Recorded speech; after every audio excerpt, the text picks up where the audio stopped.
It has been a while, and so it's time to get back to player evaluations. We break down the season for 3 forwards with plenty of promise, but also plenty left on the table. It's time for Locked On Magic. You are Locked On Magic, your daily Orlando Magic podcast, part of the Locked On Podcast Network, your team every day.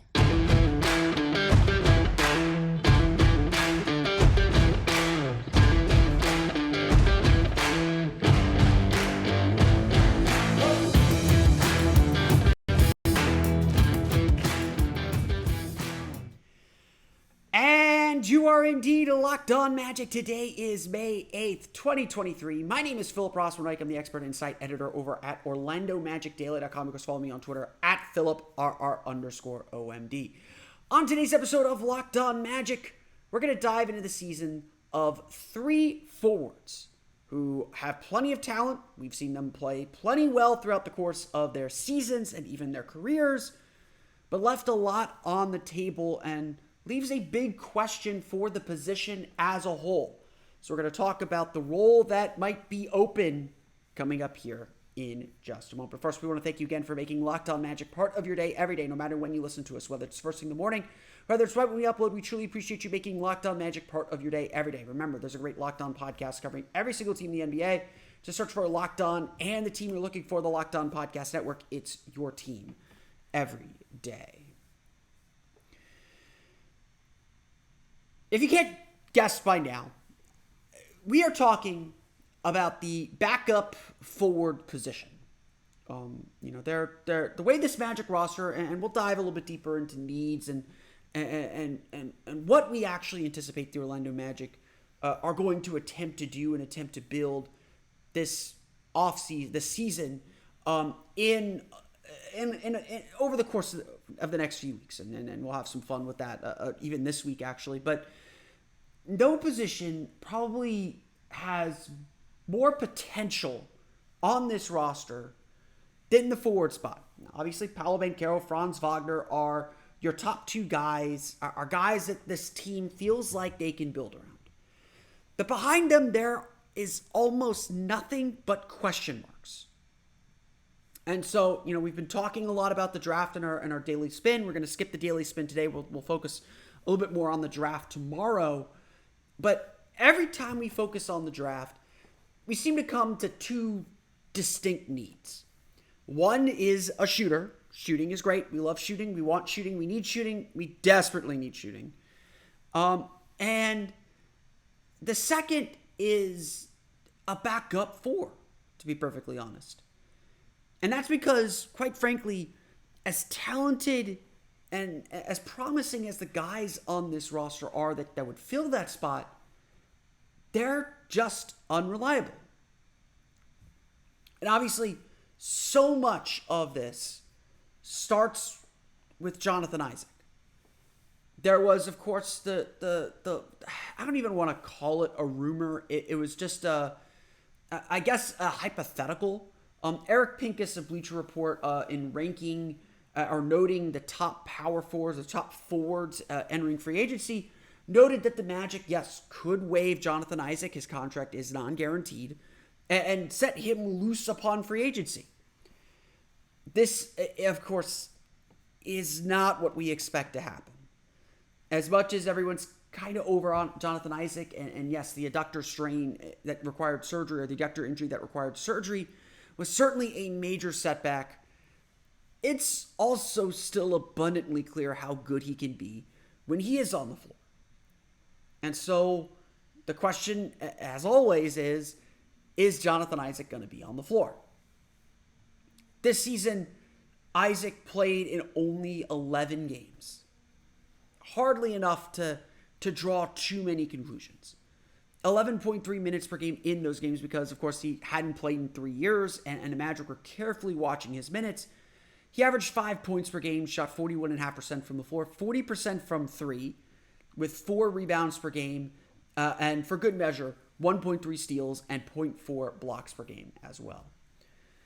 In the time that he spent on the floor, Jonathan Isaac showed us that defensive potential that made him a potential all-defensive team player. He showed us the energy that he brings. And yeah, the Magic went 8-3. The Magic went 8-3 in the games that he played. It was, frankly, fun to see him play. Obviously, everyone was very happy to see him back out on the floor. But it was also, it was also somewhat disappointing, to be perfectly honest, because we know that he can do more, and obviously, as good as he was and as impactful as he was when he was on the floor, there just wasn't enough of it. Isaac can still play when he's healthy. It's the second half of that sentence that has been the problem. He has come a long way since tearing his ACL in the bubble back in August 2020. He has had several setbacks, and it is perfectly natural for you as a fan to say, I'm done with this guy.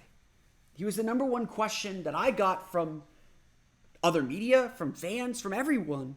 And I'd just be like, I don't know. And frankly, it's gotten to a point now where obviously you have Paolo, you have Franz, and you have some other players where it's what you get from Isaac is a bonus. I felt that way at the beginning of the season, and I feel that way now. You cannot count, or your plans for the season cannot bet on Jonathan Isaac being available. That's the unfortunate thing. And I hate saying that because the dude has worked so hard, has been dealt such an awful hand, and has, kept his optimism about him when I don't know how anyone could. I think the injury trials that he's been through would break lesser men. And so it's a credit to Jonathan Isaac that he's still willing to fight and still willing to get back out on the court. But as an organization, as a franchise, especially heading into what I believe is his, I think he has 2 more years left on his deal. Heading into these next few years, the Magic have to consider him as a trade asset. The Magic have to consider the possibility that they will cut him and make his contract non-guaranteed. The Magic have to believe that he is almost like your appendix. He's there, and you just hope that it doesn't rupture and cause problems. Certainly the Magic have plenty of experience with the Grant Hill contract weighing them down, and while the salary cap is certainly different and the salary is not as huge or as much of a percentage of the cap as Grant Hill's was, there are realities. Time has moved forward. This team has moved on. This team is different. What this team needs is different. How this team is developing is different. And while Isaac can certainly contribute to a lot of that, the plans change. Unfortunately, this year, we got the absolute high of seeing Isaac back on the floor. We got to see Isaac play. We got to see him return to the court after the injury. We got to see him be himself. But unfortunately, it wasn't long enough. Unfortunately, injuries kept coming back. And in the end, it felt like another lost year.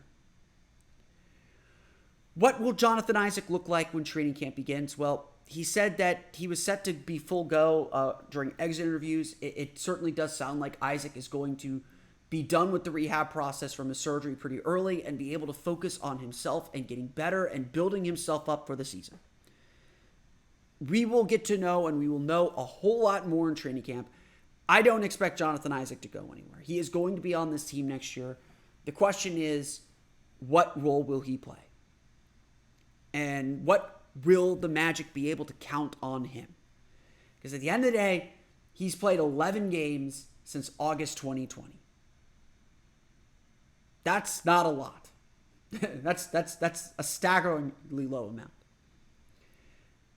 And it's just hard to count on someone to contribute if they aren't going to deliver like that. We're going to move on to a player that had plenty of ups and downs. Someone we've talked about, but we'll talk about again. We're going to move on to Bol Bol as the Magic seek some help to fill that backup forward spot. We'll get to that coming up here in just a moment. But first, it's time for a quick word from our friends at PrizePicks. There it is. Every day of the NBA playoffs and finals, one PrizePicks user is going to win a chance at becoming a millionaire. One entry placed after 8 a.m. Eastern Standard Time will be randomly selected each day. Whoever placed that entry will be given a 6-pick flex with the following payouts. 4 correct picks gets you $16,000. 5 correct picks gets you $80,000. And 6 correct picks will get you that cool $1 million. Full details can be found at prizepicks.com/million. You must opt in at this link to be eligible for the $1 million prize. Once you opt in, all you have to do is play the game like normal, and you could be the lucky winner. So how do you play PrizePicks? Well, PrizePicks is daily fantasy made easy. It is the best game to play. It's my favorite daily fantasy game. I've kind of gotten rid of those salary cap games, gotten rid of playing in those large player groups. PrizePicks is the way to go. How it works, you pick 2 to 6 players. If they go on to score more or less than their PrizePicks projection, you can win up to 25 times your money on any entry. Again, no competing against other people. It's just you versus the numbers. PrizePicks offers projections on any sport you watch, including NBA, NFL, MLB, NHL, PGA, college football, men's college basketball, women's college basketball, and so much more. You can play it year-round. Entries can really be made in 60 seconds or less. It's really that easy. Safe and fast withdrawals. Currently operational in more than 30 states, including here in Florida, as well as Canada. Download the PrizePicks app or go to prizepicks.com to sign up and play daily fantasy sports today. First-time users can receive a 100% instant deposit match of up to $100 with promo code LOCKEDON. If you deposit $100, PrizePicks will give you $100. If you deposit $50, PrizePicks will give you $50.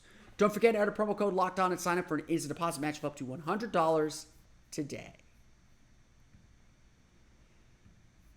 We want to thank you again for making Locked On Magic part of your day every day.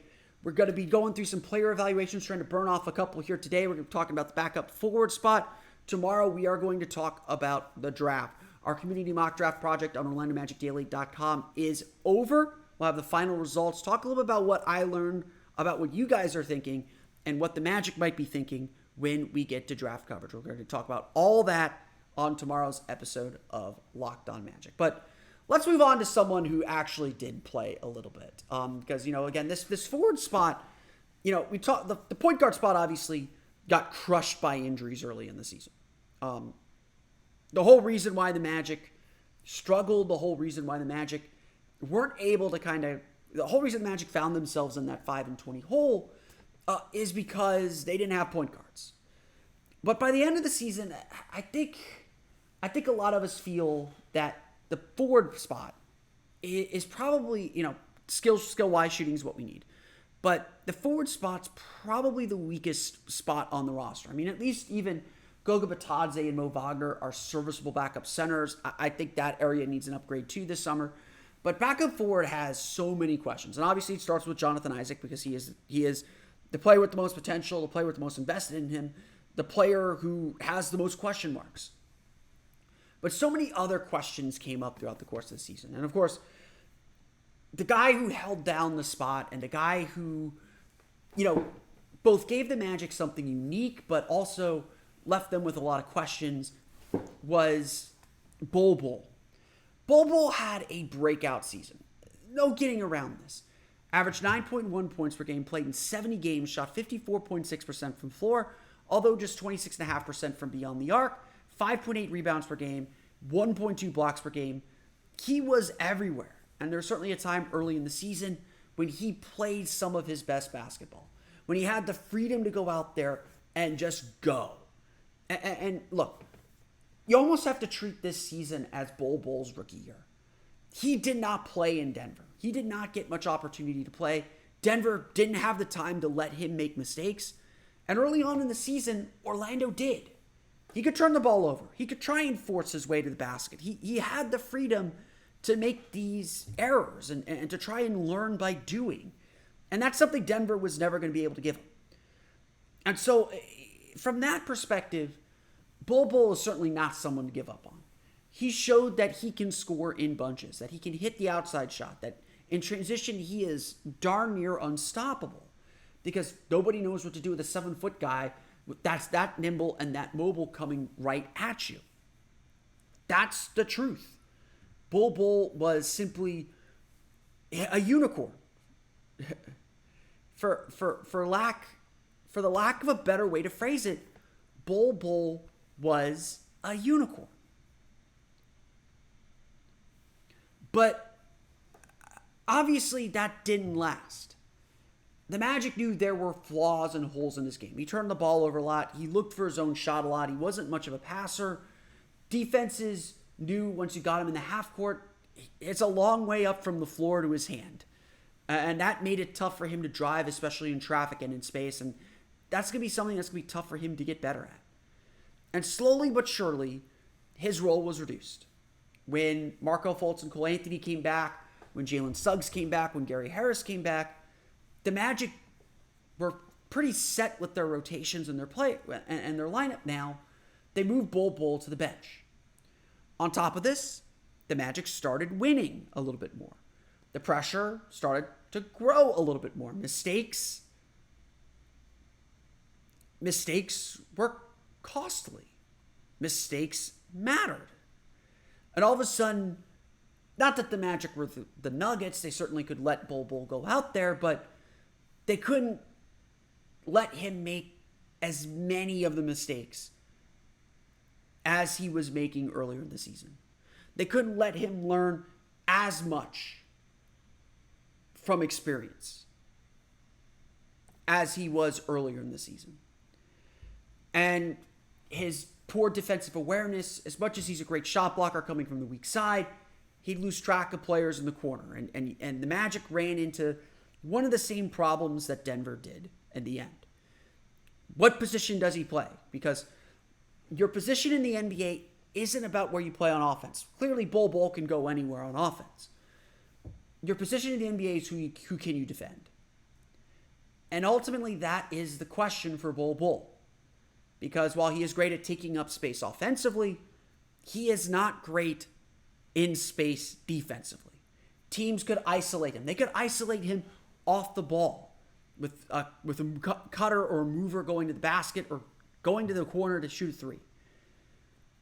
Some of these things you get better at with experience. And so again, it's hard to completely give up on someone with that much talent. And frankly, someone who showed us early in the season how good he can be. You can't completely give up on that. But at the same time, things have changed. This team is very clearly focused and aiming at making the playoffs. They are not hiding from the expectations that they will make the playoffs this year, that they will make the playoffs next year. And that means the mistakes that Bol Bol made are no longer acceptable. It means the mistakes that Bol struggled with are going to get a quicker hook than they did last year. And so for Bol, it was an up and down season filled with highlights and opportunity. A season that showed us what he can be. But it was also a season that asked him to accelerate. It was a season that asked him to be more than what he was, and perhaps be more than what he was ready to show. And ultimately, the Magic started to move in a different direction. By February, Bol was out of the rotation. Perhaps a bit too late if the Magic were really serious about making the playoffs, but the Magic moved on. And it wasn't just because Jonathan Isaac was playing. It wasn't even because Chuma Okeke was back. The Magic tightened their rotation, and Bol Bol was the one left out. Does he have a future in that role, especially if Jonathan Isaac's healthy? That's a fair question to ask at this juncture of the offseason. That's a fair question to think about with Bol. Because as impressive as he is, he still has a lot of room to grow and a lot of things that he needs to get significantly better at quickly to contribute to a playoff roster.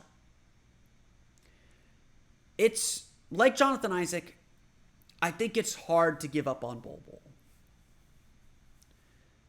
I honestly don't think it's a smart idea to give up on Bol Bol. You don't give up on players too quickly if you can help it. If you can get a clear upgrade, obviously you do it. But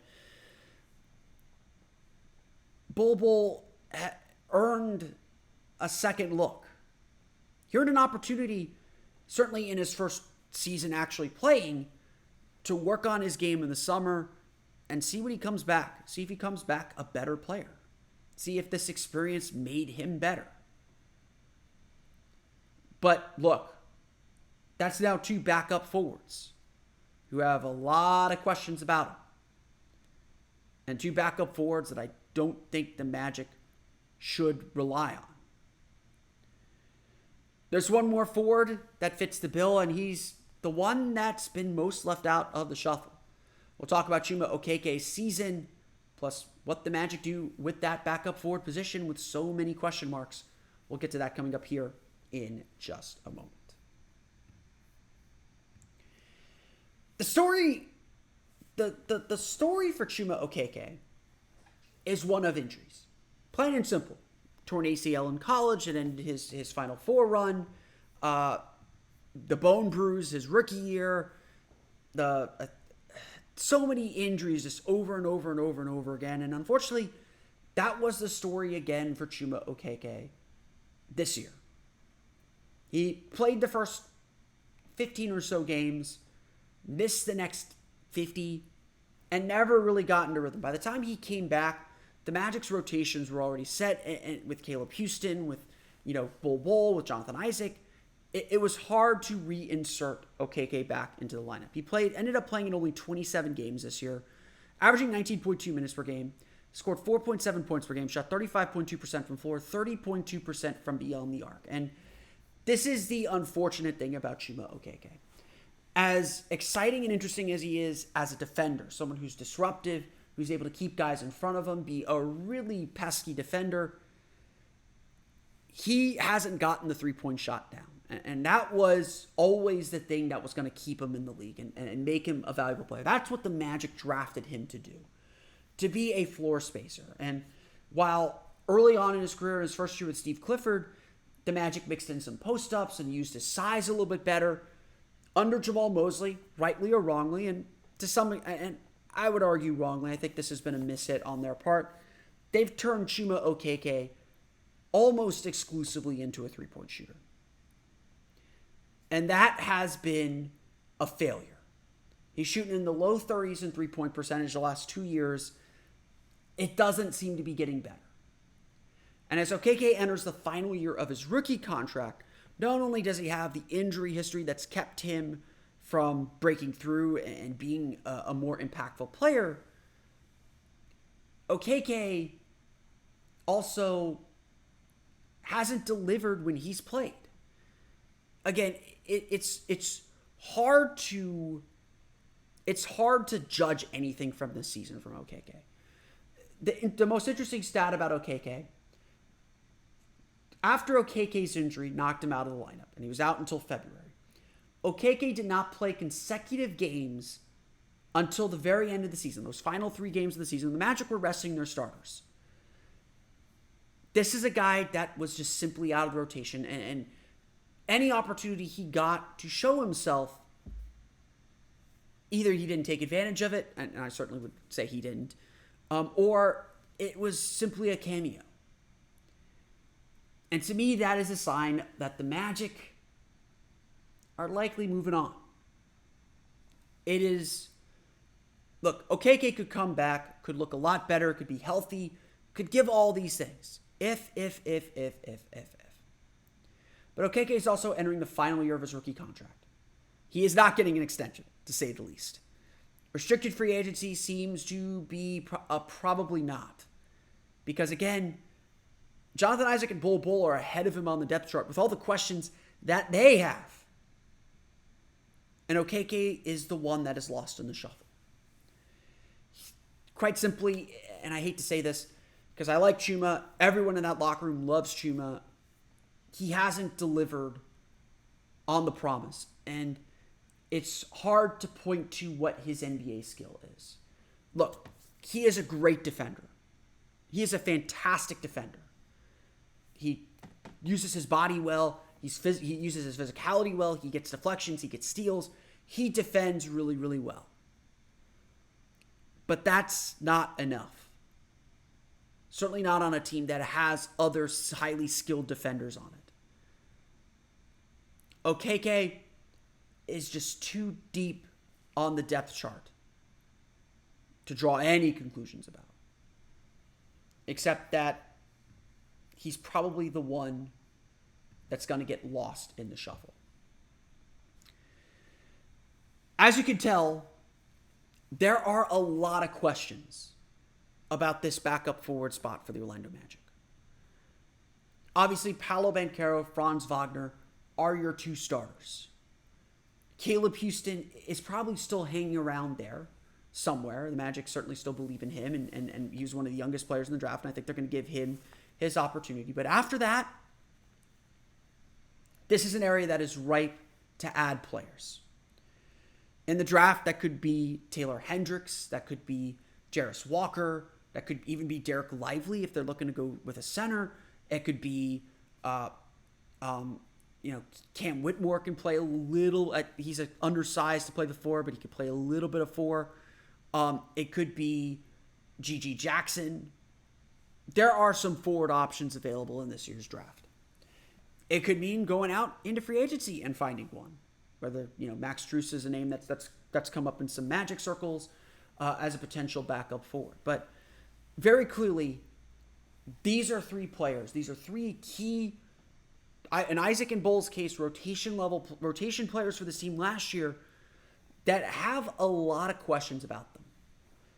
A lot of questions about their availability, first off, and their usability, and what they can provide this team, and how they can help this team make the playoffs. Because at the end of the day, that's what everything's pointing to.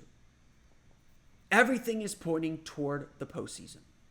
That's where the Magic want to be. That's what the Magic want to deliver. And that's what the Magic have to ask themselves. I don't think backup power forward or backup forward is the most important need of the offseason. I think shoring up some guard depth, adding shooting. Like I said, my goal on draft night for the Magic is the Magic have to come away with a shooter. Plain and simple, the Magic needs shooting. Get a shooter on draft night and go on from there. But undoubtedly, the Magic need a little bit more elsewhere too. This offseason is about shoring up this roster. It's about giving it the depth to compete in the playoffs. And that's depth in usable depth. Depth that will contribute. Depth that you can rely on to deliver in a playoff series. To deliver consistently. So that the guys that go up and down is Paolo Banchero going to be an all-star or just a very good player? Is Franz Wagner going to be an all-star or just a very good player? Those are the variables that you're okay betting on or asking. What the Magic need is to have guys that they know exactly what they're going to get. And unfortunately, when it comes to Bol Bol, they don't know that.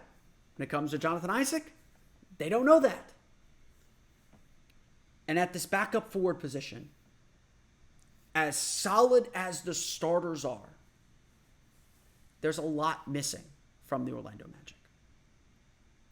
I want to thank you all again for listening to today's episode of Locked On Magic. Of course, find me on Twitter at @PhilipRR_OMD. Subscribe to the podcast on Apple Podcasts, Stitcher, TuneIn, Himalaya, Google Play, Spotify, Odyssey, and all the fun places on the podcast to your podcast-enabled listening device. For latest on the Orlando Magic, be sure to check out OrlandoMagicDaily.com. You can follow us there on Twitter at @OMagicDaily. We want to thank you again for making Locked On Magic part of your day every day. If you're one of our everyday listeners, we truly appreciate you tuning in every single day to listen to Locked On Magic. On tomorrow's episode of Locked On Magic, we're going to go over the results of our community mock draft, what we learned about the Magic's potential thinking, what fans want, and what we think about the prospects overall. We'll get to that on tomorrow's episode of Locked On Magic. You do not want to miss it. But until then, for Orlando Magic Daily and Locked On Magic, this has been Philip Rossman-Mike. We'll see you all again next time for another episode of Locked On Magic.